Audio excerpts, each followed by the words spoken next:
బీసీలు అవుతారు.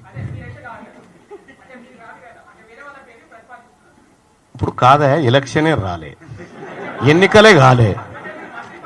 నేనేమంటున్నా బాయ్ సాబ్, ఏమిటికి ఏం లేదు. ఇప్పుడు పిల్ల పుట్టక ముందుకే కుల్ల కూర్చున్నట్టుగా ఇవి బీసీ ముఖ్యమంత్రి ఏంది, ఆయన పేరేంది అన్నాడు కూడా అది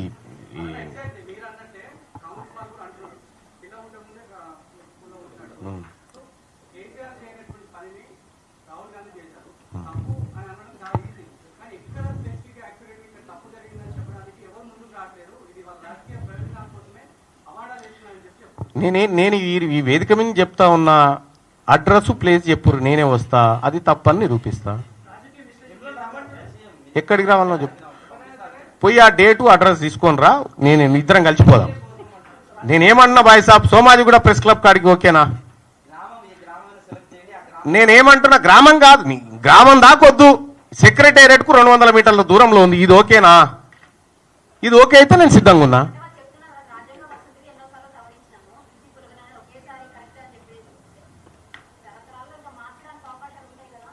అంటే ఇప్పుడు నేనేమంటున్నా, తెలంగాణ రాష్ట్రంలో తప్పిపోయిన బీసీ జనాభా సమాధులు ఎక్కడున్నాయని అడిగిన నేను. ఓ 30 లక్షల మంది బీసీల జనాభా కనిపించకుండా పోయింది. వాళ్ళ సమాధులన్నీ వాళ్ళ డెత్ సర్టిఫికేట్లను చూపిరి.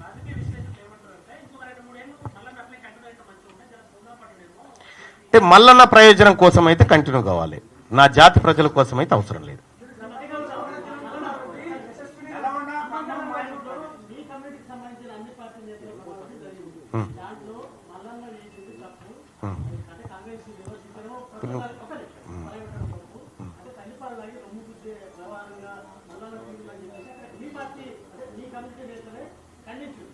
ఎవరైనా ఖండించిన ఆయన పేరు చెప్పు. అంతర్గతంగా జరిగితే నీకెట తెలిసింది బాయ్ సాబ్? ఆడు ఏం జరిగిందో నాకు తెలుస్తుంది కదా. ఇప్పుడు అది రహస్యమే అయిన తర్వాత నీకు తెలియదా? రహస్యం అంటే ఎవరికి తెలియని రహస్యం, నీకు తెలిస్తే అది ఓపెన్ అవుతుంది కదా. నేనేమంటున్నా, అంత విషయం ఏంటంటే దానికి నాకు కూడా పిలుపు ఉండే, నేను కూడా పోవాల్సిండే. నేను చెంచల్గూడ జైల్లో మా బీసీ అధికారులను ఏసీబీలకు పట్టిస్తున్నటువంటి సందర్భంలో వాళ్లకు ఆత్మస్థైర్యం చెప్పడం కోసం నేను ఆ కార్యక్రమానికి పోయినా. పిలవలేదనేది అబద్ధం. అది మేమందరం కూర్చొని మాట్లాడుకొని వాళ్ళు ఏం మాట్లాడుతుంది కూడా నాకు చెప్పి, అన్న ఇది అనుకుంటున్నామని చెప్పారు. మీరు ఖండించలేదనేటువంటి మాట కాదు, ఖండిగా ఖండించారు దాన్ని. బీసీ చేసి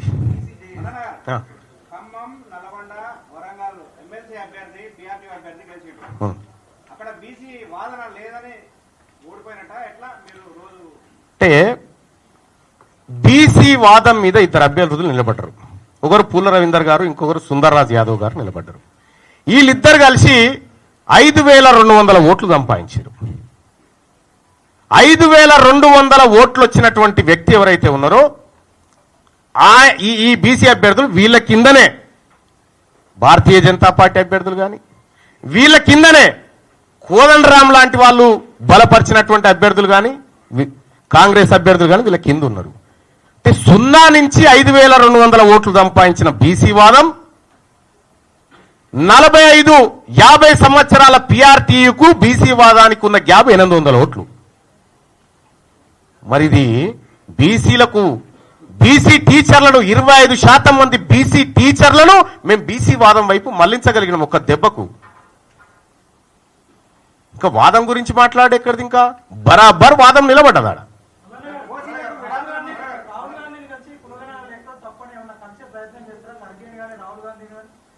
అందరికీ ఇవ్వాల్సిన మెటీరియల్ ఇచ్చినము. అందుకే కాంగ్రెస్ పార్టీ అగ్రనాయకత్వం ఆగ్రహం వ్యక్తం చేసి రీసర్వేకి ఆదేశించింది. అన్నా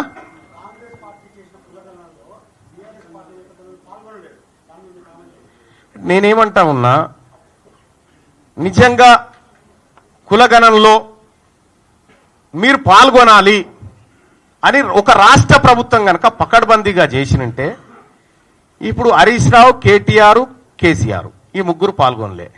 వీళ్ళింట్లో వీళ్ళు 4, వాళ్ళు 4, వాళ్ళు 4, ఈ 8 మంది పక్కింటి కాడ కూర్చొని కూడా రాసుకురావచ్చు. అది చిత్తశుద్ధి ఉంటే పక్కింటి ఆయన కాడ కూర్చొని వీళ్ళు ఏమిటోళ్ళయా, వీళ్ళు విలమోళ్ళ, ఎంతమంది పిల్లలు అని చెప్తారు.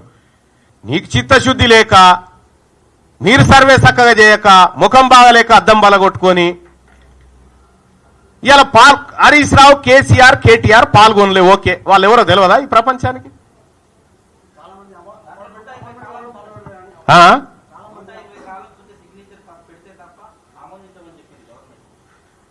ఇయ్యొచ్చు కదా. పోయిన ఎమ్మినరేటర్ ఎవరు, వాళ్ళు తిరస్కరించిన ఆయన ఎవరు, వాళ్ళ పేరు చెప్పాలి కదా. ఇప్పుడు నేను చెప్తా ఉన్నా, మనం 3,54,000 కుటుంబాలు పాల్గొనలేదని చెప్తా ఉన్నాం. వాళ్ళ లిస్ట్ ఏందో బయట పెట్టి చూద్దాం.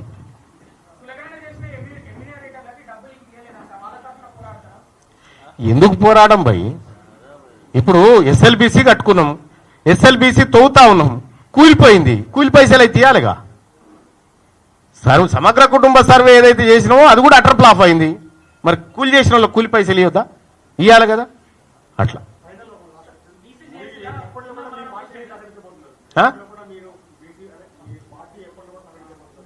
నేను పార్టీ అని చెప్పినా భాయ్ సాబ్.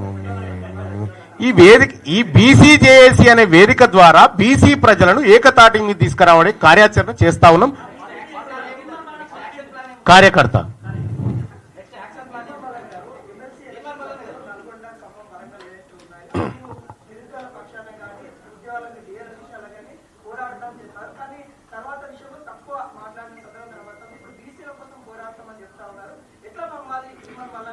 అంటే ఎక్కడ మాట్లాడమంటారు? మండల్లో మాట్లాడమంటారు. విషయం ఏంటంటే, మండల్లో బీసీలకు సంబంధించినటువంటి కులగణన సర్వే రిపోర్ట్ పెట్టినప్పుడు మండల్ చైర్మన్ గారు నాకు ఇయ్యాలిగా బీసీ వర్గానికి మాట్లాడమని. అప్పుడు ఇయ్యలే. ఎస్సీ వర్గీకరణది వచ్చినప్పుడు నువ్వు మాట్లాడమన్నా అని ఇచ్చే. రెండోది ఏంటంటే, ఏదైతే తీన్మార్ మల్లన్న కోసం ఓట్లేసి గెలిపించి కష్టపడ్డ ప్రతి ఉద్యోగి, ప్రతి నిరుద్యోగి, ప్రతి పార్టీ కార్యకర్తను ఖచ్చితంగా కడుపులో పెట్టుకొని వాళ్లకు సేవ చేయడానికే ఉన్నా ఖచ్చితంగా చేసి చూపెడతా.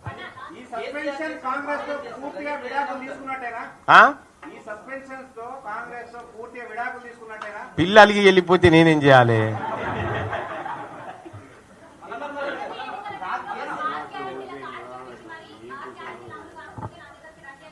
అవును, రమ్మనే అంటున్నా.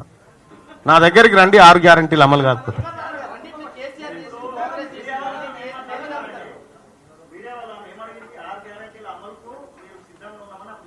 రమ్మనే అంటున్నాం.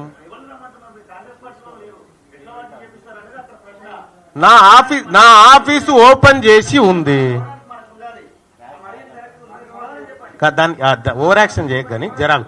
అది బంద్ చేయి. అది తెలుస్తూనే ఉంది కానీ బంద్ చేయి తమ్మి, బంద్ చేయి. క్వశ్చన్ అడిగినా ఆమె, క్వశ్చన్ అడిగింది ఆమె, నీకే కాదయా. క్వశ్చన్ అడిగింది ఆమె. ఎవరు?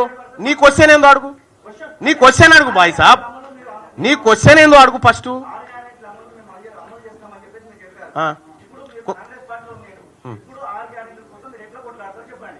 ఆమె అడిగిన క్వశ్చన్ నీకు అర్థం కాకపోతే అర్థం చేసుకో. ఆ సోదరు అడిగింది ఏంది? 6 గ్యారంటీలు అమలు చేయకపోతే నా దగ్గరికి రండి.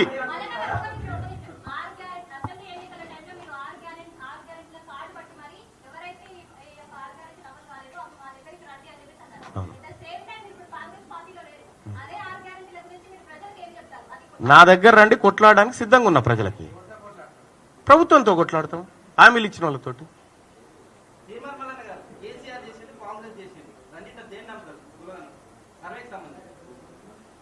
కేసీఆర్ చేసినది కొంత పర్ఫెక్ట్ గా అనిపించింది.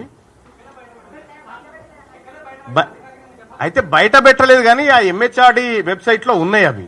మొత్తం లేకుండా లేవు. ఇప్పుడు డౌన్లోడ్ కొడితే అందరికి వెళ్తాయి అవి. ఈ కేసీఆర్ గాడుప, ఇంకో గాడుప నాకెందుకు బాయ్ సాబ్? బీసీల దిక్కు అయితే గాడుపు మారింది.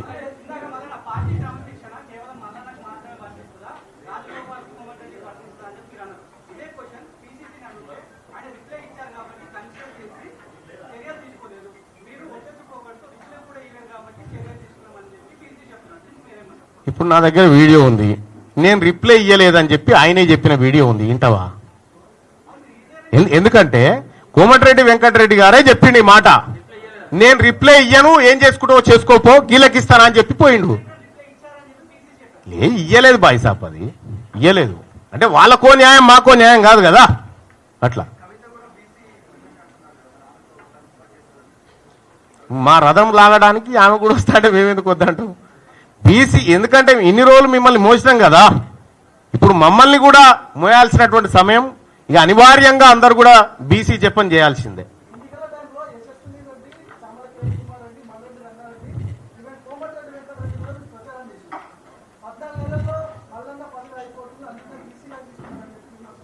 అంటే ఒకటి, ఆ రోజు వాస్తవానికి కాంగ్రెస్ పార్టీ అభ్యర్థులు గెలిస్తే, కేంద్రంలో కాంగ్రెస్ పార్టీ అధికారంలోకి వస్తే కులగణన జరుగుతుంది అనేటువంటి ఒక బలమైన ఆకాంక్ష మాలో ఉన్నమాట వాస్తవం. దానికోసం మేము చేయాల్సినటువంటి పనులన్నీ చేసినాం. వాళ్ళని గెలిపించుకోవడం అంటే రాహుల్ గాంధీ గారిని గెలిపించుకోవడం అని చెప్పినాం కూడా. సో కాబట్టి నేనేమంటున్నా, కాంగ్రెస్ పార్టీ అధికారంలోకి రావడానికి రాహుల్ గాంధీ గారిని ప్రధానమంత్రిని చేయాలనేటువంటి ఆకాంక్షతోటి చాలా వర్క్ చేసినాం. కానీ దురదృష్టవశాత్తు ఆయన ప్రధానమంత్రి కాలేకపోయాడు.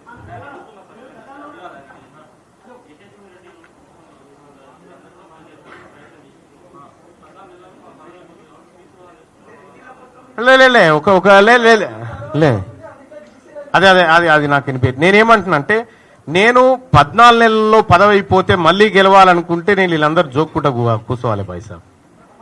విషయం ఏంటంటే, ఎక్కడ బాయ్ సాబ్ రెడ్లను తిట్టింది? నేను ఒకటి ఏమంటున్నా, తీన్మార్ మల్లన్న రెడ్లను తిట్టింది ఒక వీడియో చూపి నోటి మాట వద్దు, చూపి నీ దగ్గర ఏమైనా ఆధారం ఉంటే. విడాకుల సభ తిట్టా?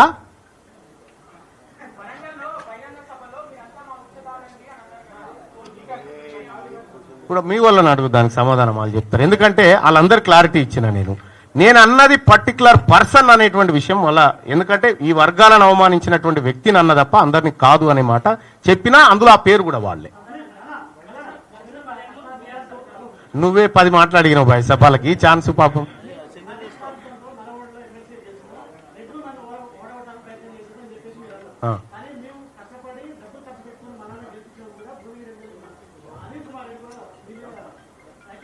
ఇప్పుడు నేను ఒకటి ఏం చెప్తా ఉన్నా, తీన్మార్ మల్లన్న, ఈ రఘు, జర్నలిస్టులు మీరందరు కలిసి పోరాటం చేస్తే ఏర్పడ్డ వేదిక మీద వచ్చి కుర్చీలు వేసుకొని కూర్చున్నది మీరు. ఎవరు గెలిపించారు బాయ్ సాబ్? ఇలా ఎవరు గెలిపించారు? టిఆర్ఎస్ పార్టీకి పోయి వెంటనే కాంగ్రెస్ టికెట్ మీద మళ్ళీ ఇక్కడికి వచ్చి ఇక ఆయన గురించి నా గురించి చెప్తే, నేను వాళ్ళ గురించి వాస్తవం ఏంటంటే నేను వాళ్ళ గురించి మాట్లాడను బాయ్ సాబ్. ఏదన్నా బీసీ, ఆ తర్వాత కాస్ట్ సెన్సస్, ఈ షోకాజ్ నోటీస్ విషయంలో మీరేమైనా మాట్లాడితే నేను సమాధానం చెప్తాను. కోమటిరెడ్డి వెంకటరెడ్డి గారికి ఇచ్చిన పత్రం ఆయన తీసుకుపోయి సిఎస్ గారికి ఇచ్చి తీసుకురావాలి. అది వెంకటరెడ్డి గారిని అడగాలి మీరు.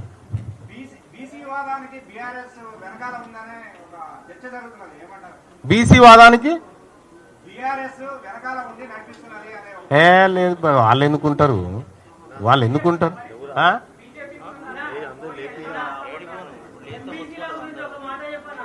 ఎస్, ఎంబీసీలకు సంబంధించి వాళ్ళ జనాభా ప్రకారం భవిష్యత్తులో వాళ్ళ వాటా అసెంబ్లీలో వాళ్ళకి దక్కాల్సిందే. రెండోది, ఎంబీసీలకు సపరేట్ బడ్జెట్ ద్వారా ఆ వెనుకబడిన వర్గాలను ముందుకు తీసుకురావడంలో ఖచ్చితంగా మా ప్రణాళికలు, మా ప్రయత్నాలు ఉంటాయి.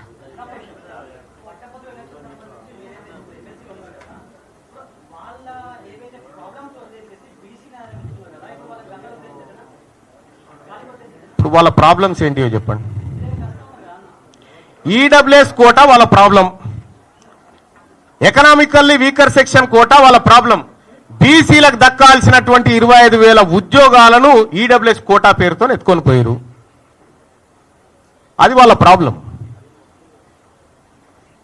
తీన్మార్ మల్లన్న మళ్ళీ చెప్తా ఉన్నా, పట్టభద్రులు ఎన్నో ఆశలతో నన్ను గెలిపించారు.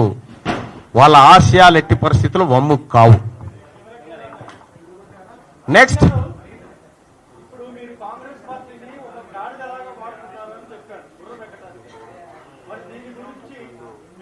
ఇప్పుడు కాదు బాయ్ సాబ్, కాంగ్రెస్ పార్టీని నువ్వు గాడిదని నాతో అనిపిస్తా అంటే ఎట్లా చెప్పాలి? ఇప్పుడు మీరే అంటారు. ఇప్పుడు నేను దాన్ని గాడిద అనకపోతే, గుర్రం అనకపోతే మీరే అంటారు. ఇప్పుడు మీరు కూడా నా లెక్కనే తయారైతే ఎట్లా? ఎస్ మరి మీరు కూడా చేయాలి, మరి మీరు కూడా రావాలి ఉద్యమంలోకి. బీసీ జర్నలిస్టులకు ఎస్సీ ఎస్టీ జర్నలిస్ట్ సోదరులకు కూడా చెప్తా ఉన్నా, ఎందుకంటే మీరు కూడా ఈ ఉద్యమాన్ని మీ అందరి సహకారంతో ముందుకు తీసుకుపోవడానికి సహకరించాలని చెప్పి రిక్వెస్ట్.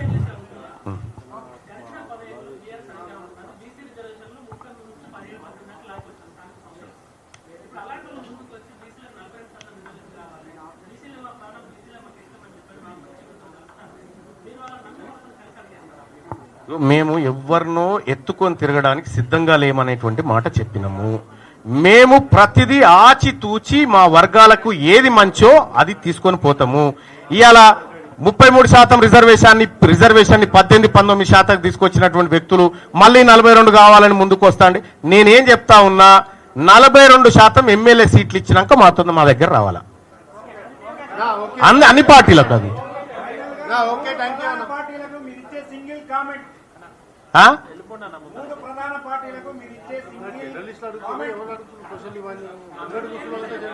జనాభా ప్రాతిపదికన బీసీలకు దక్కాల్సిన వాటా బీసీలకు దక్కాలి, ఓసీలకు దక్కాల్సిన వాటా ఓసీలకు దక్కాలి, ఎస్సీ ఎస్టీలకు దక్కాల్సిన వాటా ఎస్సీ ఎస్టీలకు దక్కాలి.